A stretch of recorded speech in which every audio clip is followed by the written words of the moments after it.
اپنے آپ کو باقی بشریت سے جدا سمجھنا یہودی فکر ہے.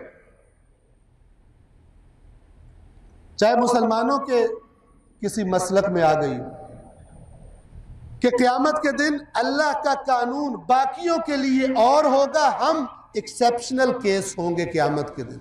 دوسروں نے اگر وہ حرکت کی ہوگی تو انہیں پکڑا جائے گا، ہم نے اگر وہ حرکت کی ہوگی تو ہمیں چھوڑ دیا جائے گا. یہ دعویٰ یہودی بھی کرتے تھے، یہ دعویٰ مسیحی بھی کرتے تھے. باقی ان حرکتوں میں پکڑے جائیں گے، ہم چھوڑ دیے جائیں گے.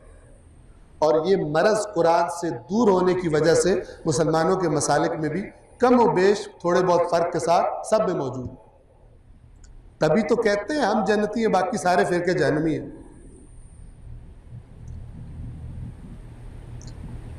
یہ کہنا کہ صرف ہم جنتی ہیں، یہ خلاف قرآن. کیوں خلاف قرآن ہے؟ توجہ فرمائیے گا، بات کو سمجھیے گا. رسول اللہ کے زمانے میں یہ مرض یہودیوں اور مسیحیوں میں تھا جنہوں نے اپنا دین تحریف کر لیا. یہ نہیں کہتے تھے ہم نے دین چھوڑ دیا، دین کے ٹھیکیدار بنے ہوئے. لیکن کون سا دین؟ تحریف شدہ دین. پیسے کھا کر تحریف کر کے تورات و انجیل میں دین بتانے والوں کا بتایا ہوا دین. یہ کتنا خطرناک ہے. قرآن نے ان کا عقیدہ بتایا. ایک عقیدہ یہ بتایا کہ یہ کہتے ہیں کہ ہمارے علاوہ کوئی جنت میں جائے یہ سوال ہی پیدا نہیں. یہودی بھی یہ کہتے تھے اور مسیحی بھی یہ کہتے تھے.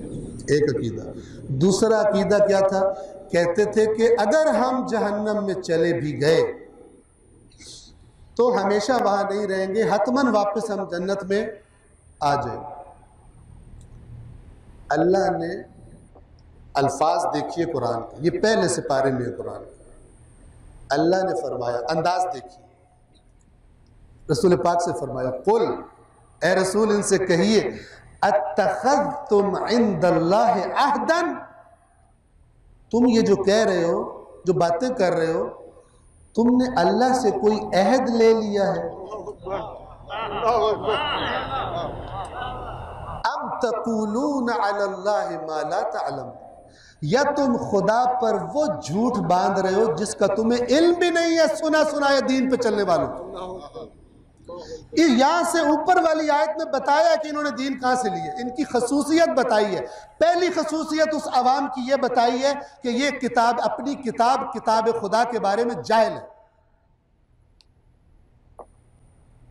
کوئی پوچھے تو کہتے ہیں کتاب خدا میں یہی لکھا ہے ہم صرف جنت میں جائیں گے، پڑھتے نہیں ہیں اس کو. آج مسلمانوں کی حالت دیکھ لیجیے، شیعوں کی سنیوں کی حالت دیکھ لیجیے. اس کو پڑھتے ہوں گے عربی زبان میں، سمجھتے ہیں ثواب مل رہا ہے، ٹھیک ہے نا، لیکن جو اس آیت سے سبق لینا، عبرت لینی ہے، وہ کس کو سمجھ آئے گی؟ وہ سمجھ نہیں آئے گی. یہ عوام کی صفت بتائی. اور پھر جو علماء سو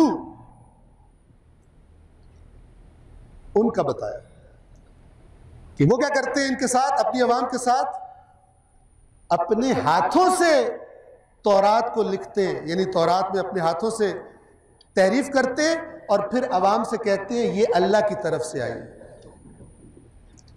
پھر قرآن نے بتایا کرتے کیوں ہیں؟ تاکہ لوگوں سے مال کھائیں. تو اللہ فرماتا ہے کھا لو، جو تم نے لکھا اس پر بھی تمہاری ہلاکت ہوگی، اور جو تم نے کمایا ہے اس پر بھی تمہیں دگنا عذاب دیا جائے. ڈبل عذاب، ثواب نہیں ہے.